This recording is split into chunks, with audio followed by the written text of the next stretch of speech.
Ada cerita dari kelompok Kiai Kanjengnya MH Ainun Najib.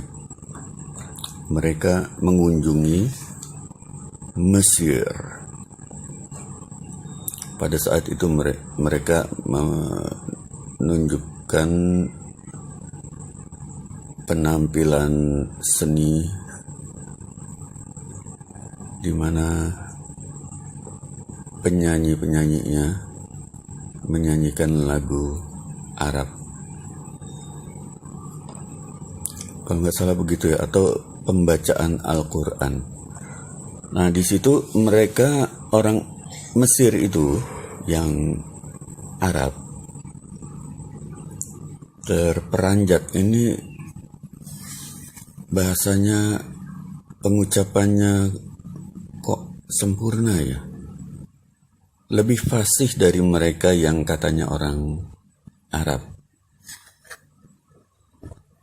Terus para penyanyi itu juga sama herannya, padahal mereka cuma menyanyikan lagu Arab atau lantunan Quran,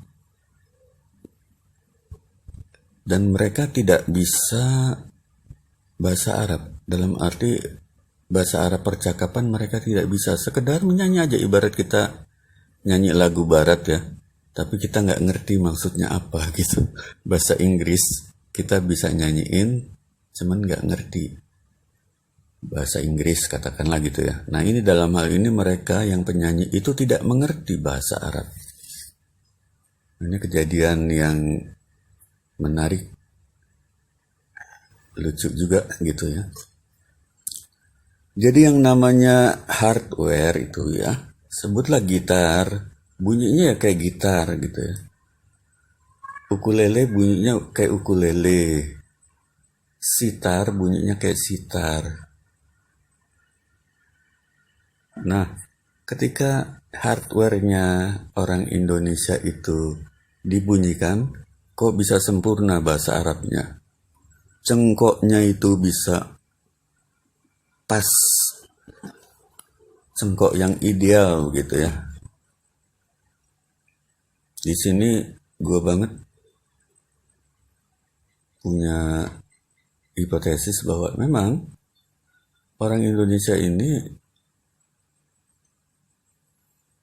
sebagian ya,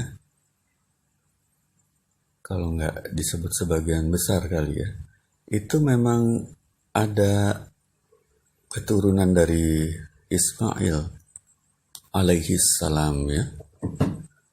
Ismail ini kan masa kecilnya berada di Mekah, dipisahkan oleh Bapak Ibrahim.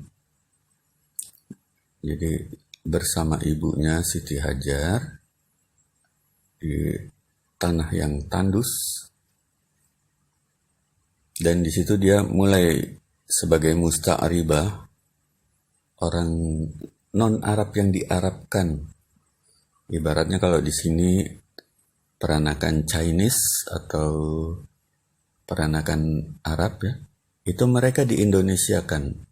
Aslinya secara fisik, secara budaya bukan orang kita, cuma karena sudah menetap di sini, berasimilasi, maka mereka menjadi orang Indonesia. Nah, keluarga Ibrahim itu kan pendatang juga itu. Nah, termasuk Ismail ya, mendatangi masyarakat Arab, kemudian belajar bahasa Arab, sehingga turun-temurun mereka bisa berbicara dalam bahasa Arab. Dan yang menjadi catatan di sini ya, Ibrahim itu pernah menyuruh anak dari selain istrinya yang Sarah ya, yaitu anaknya dari Siti Hajar dan Siti Keturah, untuk pindah ke arah timur, ke negeri timur. Negeri timur itu kan dalam bahasa Arabnya masyrik, ya, tempat matahari terbit, ya, muncul di pagi hari itu. Dan bisa diprediksi bahwa itu adalah Nusantara. Karena apa? Karena Nusantara ini tanah yang nggak ada duanya, ya, keindahannya, ya, di dunia ini. Dan penduduk Nusantara, ya, penganut agama Ibrahim semuanya. Ada Yahudi, Nasrani, bahkan Hindu itu kan Brahma, ya. Brahma ada yang mempersamakan dengan Ibrahim. Di Kepulauan Timur, ya, ya kemungkinan juga ya termasuk inilah Filipina, ya. Nah, itu keturunan dari Ismail dan keturunan dari Siti Hajar dan Siti Ketura. Jadi secara organik itu mereka sudah melebur menjadi Indonesia. Jadi kehidupan awal dari Ismail itu di Indonesia sebelum keturunannya kembali ke Timur Tengah itu. Itu logikanya di situ. Jadi kalau dibilang Ismail itu berasal dari Arab, ya ada betulnya. Masa kecilnya di Arab, tapi setelah itu kan pindah ke Nusantara. Nah, ketika beranak pinak di Nusantara ini, mereka ya otomatis membawa genetika dari Ismail, juga anak-anaknya dari keturah, ya. Dalam arti badan mereka itu membawa cengkok-cengkok Ismail yang sudah fasih berbahasa Arab gitu. Dan memang keluarga Ismail itu keturunannya itu lebih fasih dibanding orang Arab asli, ya. Ibaratnya kita punya pencak silat gitu, ya. Ada orang luar yang mempelajari pencak silat lebih jago gitu, lebih pintar, lebih mahir, ya kayak gitu. Ismail itu lebih mahir dalam berbahasa Arab. Dan kalau kita lihat di Indonesia banyak sekali kan orang yang tidak bisa berbahasa Arab, tapi kalau baca Quran itu cengkoknya oke punya itu. Banyak yang juara MTQ internasional dari Indonesia karena pengucapan orang Indonesia itu boleh dikatakan tak terkendala dalam berbahasa Arab, ya, dan bahasa-bahasa lain gitu. Mereka lebih alami gitu. Kalau orang Arab, katakanlah orang Mesir kan misalnya menyebut Jamal Abdel Nasser gitu, mereka yang menyebut Gamal, nggak bisa menyebut J. Nah itu, ya ada kabar orang Mesir juga sebenarnya juga bukan asli Arab begitu kan.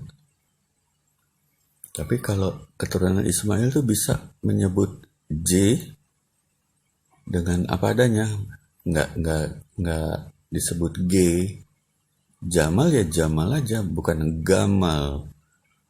Itu banyak sekali bangsa-bangsa di luar Indonesia yang ketika berbahasa asing tidak bisa mengucapkan dengan apa adanya bahasa asing tersebut. Seperti contohnya Nakagawa, siapa tuh yang penyanyi pelawak dari JKT48, Haruka, ya.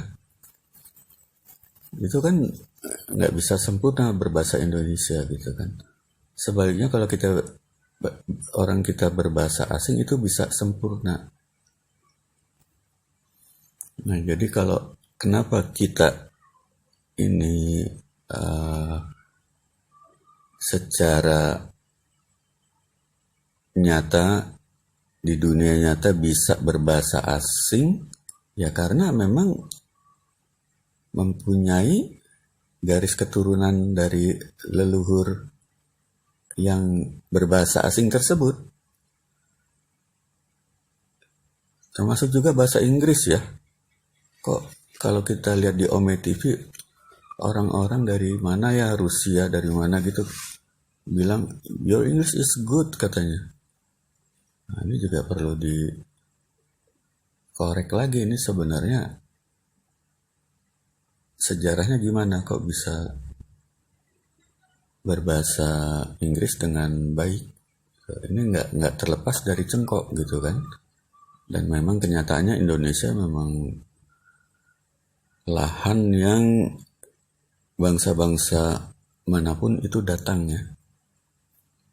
kemari beranak pinak, atau malah secara ekstrim boleh dikatakan justru Indonesia ini asal dari bangsa-bangsa ketika sebelum Nabi Nuh mengalami banjir besar itu kan bangsa-bangsa ngumpul di tanah benua Sunda ya, paparan Sunda itu. Jadi Nusantara yang terpecah-pecah itu sebelum ada banjir kan satu benua itu. Nah ini kemungkinannya juga di situ. Jadi kalau kita ingin melihat asal muasal bahasa itu jangan minder bahwa kita dibilang menyerap bahasa asing. Mungkin aja menyerap bahasa asing, tapi sebelum itu siapa yang duluan gitu kan? Yang mengawali ya, kalau ada kemiripan bahasa kita dengan bahasa lain itu serta-merta dikatakan kita hanya mengkopi bahasa lain ya. Itu belum tentu juga gitu. Belum tentu begitu juga umpamanya bahasa nama-nama hari gitu ya, Ahad, Sinin, Sulasa, Arba, terus bahasa Ibraninya juga mirip-mirip gitu ya, Ehad, Sinin, ya kayak gitulah, mirip-mirip. Terus diteorikan bahwa kita menyerap bahasa mereka ke dalam bahasa Indonesia. Itu sebenarnya sebuah kemungkinan saja, tapi kemungkinan lain juga bisa aja dari bahasa proto kita kan Austronesia ya, itu kan asal mula bahasa di situ. Sebelum ada bahasa-bahasa lain tuh bahasa Austronesia. Bahwa kemudian hari kita menyerap berbagai bahasa itu juga sebuah kemungkinan juga bahwa pembentukan bahasa itu dibangun oleh bahasa-bahasa yang ada di dunia yang hidup di Indonesia. Jadi itu bisa meliputi bahasa apa aja dimasukkan ke dalam bahasa Melayu gitu kan. Tapi bisa juga bahasa Melayu itu bahasa yang awal gitu. Ya kembali ke ini ya, hipotesis ya. Soalnya kalau ingin meneliti secara detail itu harus baca segala macam buku, literatur ya, baru kita bisa memastikan begini. Tapi berhubung gue banget lebih mengandalkan logik ya, logika aja, maka hanya bisa berhipotesis sebagaimana juga dalam fisika itu. Andalan gue banget bukan referensi bacaan yang kaya, bukan logika doang, karena untuk flat earth bacaannya kagak gablok ya. Jadi karena nggak ada bacaannya ya sedikit lah, dan itu juga gue banget bukan kutu buku lagi. Maka yang diandalkan hanyalah logika aja. Nah, termasuk dalam perkara kenapa orang Indonesia itu lebih fasih, yaitu pakai logika juga gitu. Try this at home.